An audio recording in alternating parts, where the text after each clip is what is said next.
Say, what's cracking, YouTube? It's your boy 16 to life, and I'm back like I'm on a parole violation. Yard down! We about to hop into this story, man. But before I get started, can y'all do me a few favors? In the event you happen to like this story, can you be sure to hit that like button? Also, if you ain't subscribed to my channel yet, subscribe to my channel. And also, hit that notification bell. That way, anytime I drop a story, you will be notified immediately, and then you can hop on it whenever you get ready. Now, for those of y'all who new to my page, in 1994, I got arrested, and eventually I was sentenced to 16 years plus life. I ended up doing 24 years straight in some of these California prisons, and y'all already know I accumulated some good stories for y'all. So before we hop into the story too, I'll be telling y'all, man, I be rapping, man. Y'all be sure to check my music out. You can go to YouTube, Google, type in 16 to life music, man. Don't get it twisted because I'm a little bit older. I swear I be gassing, man. Also, I got a song and a video up called Never Gave Me Therapy. You can check that video out on YouTube. And you can also find it on all major streaming sites, Spotify, Apple, all that old type of stuff, man. So y'all definitely be sure to check that out. Also hit my page. I did a song not too long ago featuring on the song with a few other dudes, man. And also Compton AV. The name of the song is Fuck That Broke Bitch. So y'all go ahead and hit my page and check that out on YouTube, And like I say, scroll through my other little songs. I got some good songs and some good videos up there, man. You're going to be pleasantly surprised. I do be gassing, real talk. Now, with that being said, let's hop into this story, man. Now, this story, I don't know exactly when this story takes place because, like I said, I had done 24 years straight. And so sometimes the time just all falls together, by me having life and not necessarily having no date, you know what I'm saying? I didn't think I was going home at all. So by that token, I didn't really pay attention to the calendar too much. But anyway, I believe this happened sometime in like around, I'm gonna say maybe 2013, 2014, somewhere up in there, because I remember I had a cell phone in 2011 and I got cracked with the cell phone. So that's how I kind of judge things, before cell phone, after cell phone. Anyway, let's hop into the story though. So this story takes place though at CMC East. Now, on this particular day, they had called me to go get a package. Now, when we locked up in the California prisons, every 3 months we can get a package, and a package is basically some food. It's basically like going to the canteen, except it's food ordered from a vendor. Initially, when I first came to prison, our fam bam could send a package. They could send you a 30-pound box of stuff from home, like cookies, Kool-Aid, shoes, hygiene, soaps, deodorants, beans, chicken in the can, a whole assortment of different things. I used to get now laters, tennis shoes, but over a period of time, of course, people was trying to smuggle in contraband and things of that nature. So they end up shutting that down and getting these vendors. And now we had to order the package from certain vendors, so it was pretty much the same thing. They'd had refried beans on there, chicken in the can, sweats, stuff like that. So that was always a cool thing when they hit you with that package slip. They slide the package slip up under your door. Your family would tell you got a package coming. They slide the slip up under your door. You see the slip, and then they might, later on that day, they might call for packages or whatever. So to go get our package, they give, we had these laundry bags, these big like mesh laundry bags and stuff. And a lot of people would take their laundry bag and they put the stuff in the laundry bag. And, you come back like Santa Claus, a big old sack on your shoulder anyway, or whatever. So I'm going over there to get my package and stuff. So, I go get my package. I go over there, I get my package and stuff. I get through the line, go over there, stand in line, get my package, and I'm coming back. Now, when I'm coming back from my package, I happen to notice this dude who I was on the tier with. Now, let me give y'all a brief rundown of this dude that I'm talking about. Actually, both these dudes I was on the same tier with. This time, I'm going to give y'all the real name of these stories, man. The real name of this one dude, his name was Pi. Now, Pi was an older cat.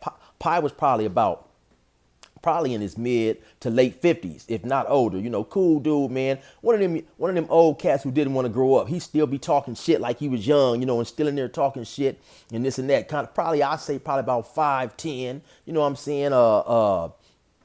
maybe about 170 pounds. You know, dude didn't do no working out. You know what I'm saying? The last thing he probably pulled up was the curtains or a motherfucking chair in the chow hall or something like that. You know, but like I say, everybody kind of like Pi. You know, Pi always talking shit, what he'll do and this and that. You know what I'm saying? So, and then the other cat in the story is my boy SB. SB was from the jungles. He was another cat I was on the tier with. We was real cool. Used to chop it up all the time, you know, play dominoes or whatever, just be laughing and clowning. So now, when I'm coming back from getting my package, you know, I'm coming across I just came through the gate. Now, I don't know how long it is. It may be about a 200-yard walk from the gate to get back to my building. So now maybe I don't know, maybe about 75 feet away from Pi. I'm walking. I got the big old package on my back. You know, I'm walking. Now I see Pi doing this, but he kind of like backing up a little bit. You know what I'm saying? So I'm thinking Pi is horse playing. You know what I'm saying? But come to find out, Pi had got into a little fight with a white boy. You know what I'm saying? So Pi backing up like my lips say I want to fight, but my chin is like, nigga, you bet not. You know I can't take a punch. So that's how he backing up, right? So he backing up, and then okay, so now I'm walking. Like I said, at this point in time, I don't know. I think he clowning. So now I'm still, you know, I'm walking with my package. Now suddenly I see SB, you know. But okay. Let me backtrack a little bit. After Pi is backing up, all of a sudden I see a white boy kind of like throw a punch toward him. And then Pi back up and Pi made sure he get way out of distance, you know what I'm saying? He get out of that, don't clip my chin zone. And so he back up. So now the white boy is probably in his, you know, early 40s, late 40s, somewhere up in there. Now the white boy start walking with another white boy. Now they start walking down the track. So now I say to myself, damn, that's odd. I say, I know Pi ain't out here playing with no white boy. So now this is when SB come into the picture. SB probably about, I don't know at the time, SB probably about, you know, 34, 35, who knows, somewhere up in there, you know, relatively still young, man. Worked out all the time, you know, nice little, about 5'9", 5'10", maybe about 175, 180, maybe a little bit more, 185, you know. And so he come to the picture. So now he walk up and he say something to Pi. Now, when he say whatever he say to Pi shake his head. You know, they standing there talking for a minute. Pi shake his head or whatever. And then I see SB telling him, like, come on, let's go. So now, like I say, I'm still coming across the yard with my package. So now there's a track. There's a track, and the track goes around the whole yard. You know what I'm saying? It's somewhat similar to like a track on a football field. You know, they got the track going around the whole football field, but this track is asphalt. You know, so the track, it goes around the whole yard. Now, in terms of penitentiaries, this yard is relatively small. This yard is not super big, you know what I'm saying? So now they start walking toward the white boys. But they, like I say, now they walking with a purpose. So now I'm kind of getting a little closer to my building. So now I'm kind of like looking, because now I see them walking down there like they trying to catch up with the white boys or whatever. So now they walking now. So the white boys continue walking. I don't even think the white boys knew they was coming. So now, you know, they start walking fast, and SB may have even started running a little bit. Now, so the white boys walk to the end of the track, and you know where the track turns. So now they turn. Now they walking on another section. They walking this way now. So now, when they walk and SB get up on them, SB finally catch up to him and get off on one. Boom, bing, bing, bing. SB go to squabbing with him. So now they squab. Matter of fact, now Pi was there too. They over there squabbing. Now it's two white boys.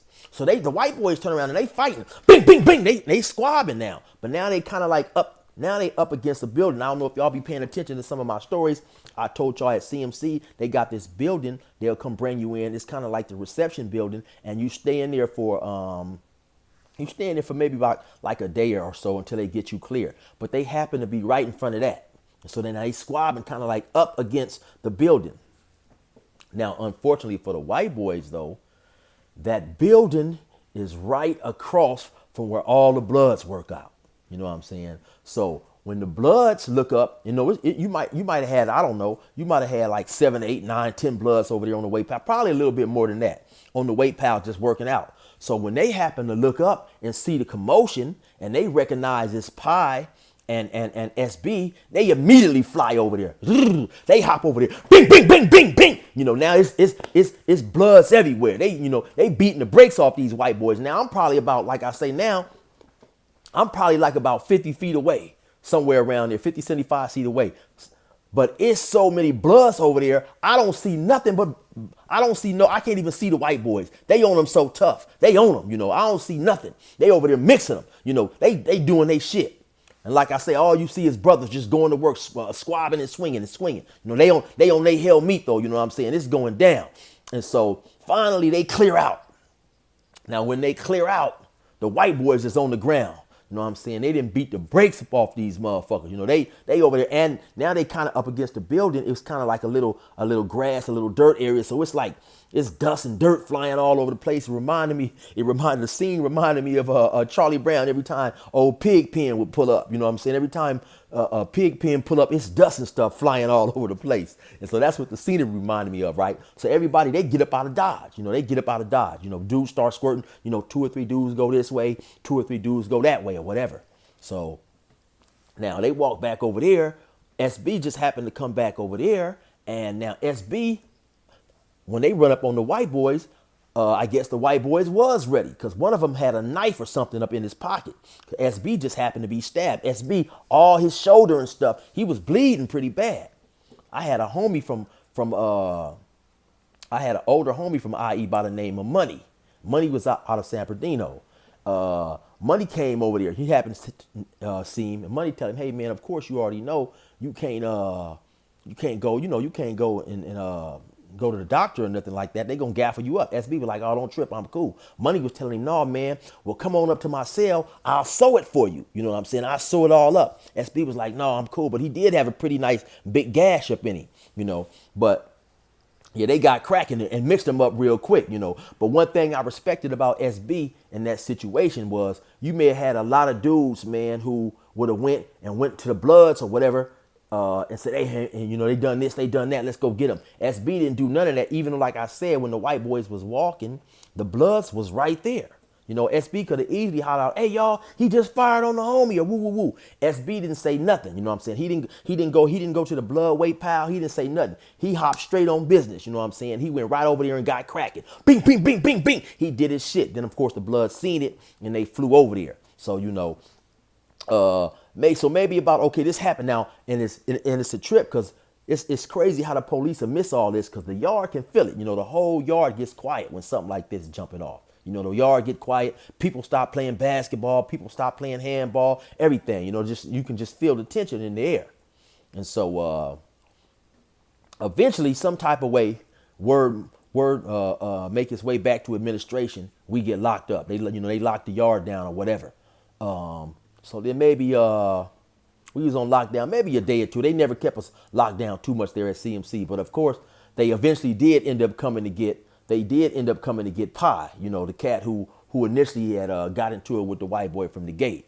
SB slid through. They never did come and get SB, you know what I'm saying? So shouts out to my boy SB. I don't know if I think they end up coming to get one of the white boys as well, But that's how it is in prison, man. It can be just a normal day. You out there chilling, doing the regular. You look up, an altercation is taking place. Somebody getting cracking, man. It never fails. You got so many different personalities and in prison. So what I think what happened is I think that Pi might have been jogging, if I'm not mistaken, and happened to either run too close to the white boys, or maybe he said track, because when you jogging, you're supposed to say track, and the people kind of like, move out your way. But I don't know if that was the situation. Just I know that Pi had some type of altercation with the white boys, man, and they end up getting into it right then and there. But like I said, the old white boy, initially, when him and Pi was, scribing one-on-one or whatever, doing their thing, Pi was, he was kind of getting out of Dodge. He was kind of getting up out of there like, man, I got one of these frail chins and I can't take too many punches, you know what I'm saying?